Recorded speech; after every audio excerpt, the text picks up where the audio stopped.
Halo saudara, apa kabar?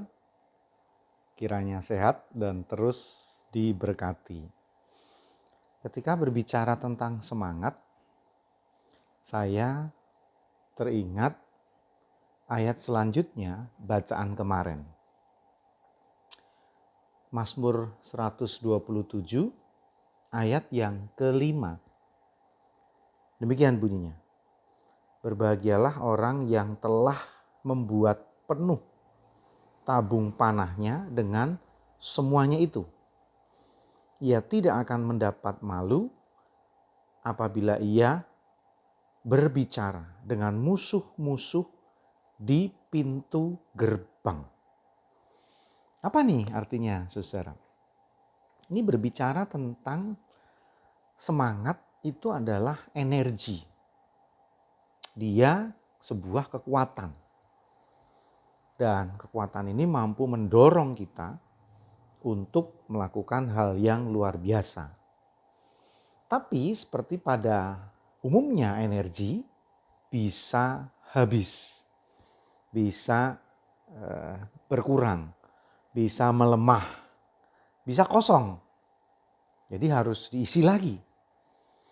Nah, sebelum kehabisan energi, sebelum kehabisan semangat, maka kita harus jelas dulu tujuan kita, maksud yang mau dikerjakan, arahnya kemana.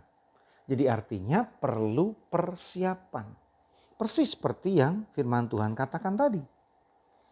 Memenuhi tabung-tabung anak panah. Sehingga ketika bertemu dengan musuh di pintu gerbang, dia gak malu.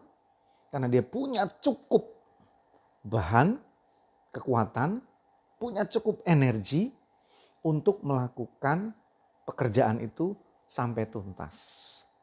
Nah, untuk itu harus jelas dulu. Apa yang mau kita lakukan, apa yang mau kita kerjakan, apa tujuan kita, harus jelas dulu. Dan itu berbicara tentang motivasi. Apa motivasinya? Ketika motivasinya jelas, maka itu akan membuat energi kita, semangat kita terarah dengan tepat. Menolong saudara sampai ke tujuan, sampai ke sasaran. Saya ada sebuah ilustrasi nih. Ini sebuah cerita klasik. Ada tiga orang tukang ojek pengkolan. Ojek pengkolan. Nah, tiga abang ojek ini punya motivasi yang berbeda-beda ketika membawa anak sekolah ke sekolahnya.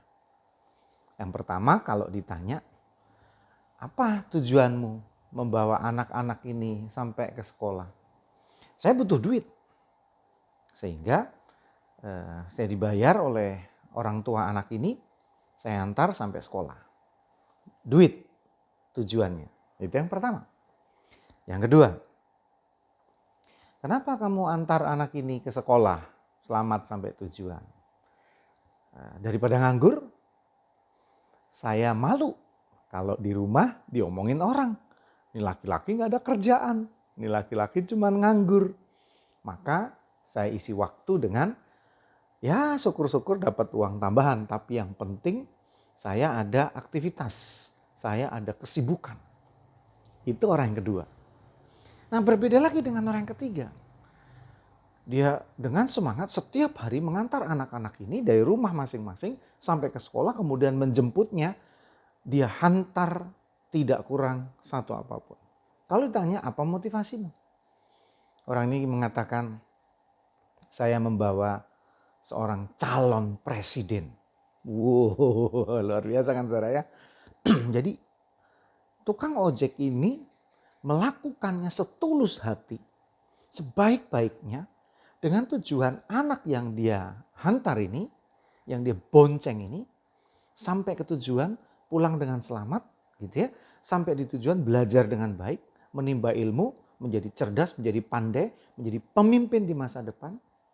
Dan ketika anak ini jadi orang penting, menjadi orang hebat, bahkan menjadi presiden, maka itu sebuah kebanggaan tersendiri bagi si tukang ojek.